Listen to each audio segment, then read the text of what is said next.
नमस्कार everyone Leon Homes private limited property channel को आप मानक स्वागत। आज आम चलतु आउ गोटे आपर रिक्वायरमेंट प्लॉट विजिट कर आसवा जहाँकि आमर आईटीआर कॉलेज पाखापाखि अवस्थित। सो आउ डेरी करबानी लोकेशन टी विजिट करवा। नमस्कार।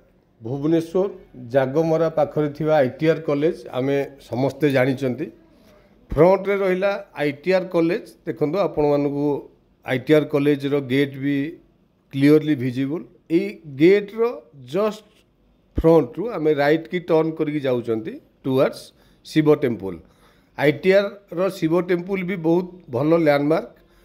आईटीआर कॉलेज रु अप टू शिव टेम्पल जिबा पर्यंत आपण माने देखंतु बोथ साइड रे बहुत कमर्शियल एक्टिविटीज एंड धीरे धीरे ए एरिया रो डिमांड भी डेफिनेटली दिन को दिन बढ़ुची। फ्रंट रे रहिला हमर आईटीआर पाखरे थिबा शिव टेम्पल। एठू आमे जदि लेफ्ट जाई थांते ताले डुमडुमा को रास्ता थिला, बट हमर destinated plot right hand side रे। दैट्स व्हाई आमे से शिव टेम्पल रु राइट हैंड साइड आड़ को जाउचंती। डेड एंड रे हमकु जो व्हाइट कलर रो बिल्डिंग दिसुची सेटा हला आईटीआर कॉलेज रो बॉयज हॉस्टल रो एरिया। बट ता पूर्वरु देखंतु आमे लेफ्ट को टर्न करके जाउचंती टुवर्ड्स मास विला। जदि आम आईटीआर कॉलेज पाखरु डिस्टेंस विषय कथा हवा, आम प्लॉट रो distance only 1.2 kilometre from ITR college. एबे फ्रंट रे देखंतु आमर मार्स विला। ए मार्स विला रो आमर 350 मीटर्स हला प्लॉट रो डिस्टेंस।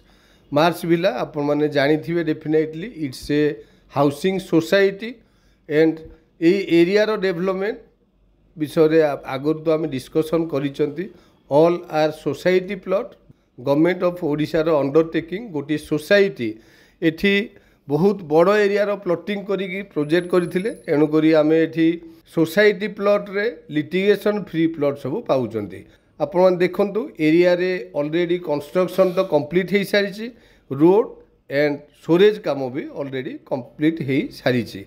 ए रोड टी स्ट्रेट आगु गले आर्य विलेज आपण माने जानि थिबे सेठी जाकी पहुंचुची। एनीवे राइट हैंड साइड रे हमरो डेस्टिनेटेड प्लॉट लोकालिटी हिसाब रे प्लॉट टी तो आपण मानकु पसंद आसीबो। एठी आउ गोटे प्लस पॉइंट हैला प्लॉट टी हमरो गोटे corner plot east and south both side रे जेहेतु दीटी रोड क्लियरली हमकु विजिबल होउची। So it's a corner plot. Peripheral आपण देखंतु प्लॉट रो बैक साइड रे फ्रंट साइड रे प्राय सबुआडे कंस्ट्रक्शन वर्क कंप्लीट ही सारिची। And nearest to Arya villa बा कस्मोपोली रोड जेहेतु अच्छी प्लॉट रो डिमांड डेफिनेटली आउ टिके अधिका। सो एरिया रो डेवलपमेंट प्लॉट रो साइज प्राइस ए सब देखिले डेफिनेटली प्लॉट टी आपण मानकर पसंद आसीबो। Thank you. आपण मान तो संपूर्ण लोकेशन टी विजिट कले निहाती जानि पारुथबे एटा गोटे हमर कॉर्नर प्लॉट। एठी हमर लैंड एरिया 3500 स्क्वायर फीट रो अछि, बट ओनर हमको एथिरो 1750 स्क्वायर फीट रे हमको देबे। प्राइस होछि पर स्क्वायर फीट 4800 रुपीस। आपण माने डेरी न करी लोकेशन टी विजिट करंतु। निहाती ए प्लॉट टी आपण मानकर ड्रीम हाउस को फुलफिल करिवो। सो आउ डेरी न करी आपण माने तळे थिया नंबर रे इंक्वायरी पई कांटेक्ट करंतु।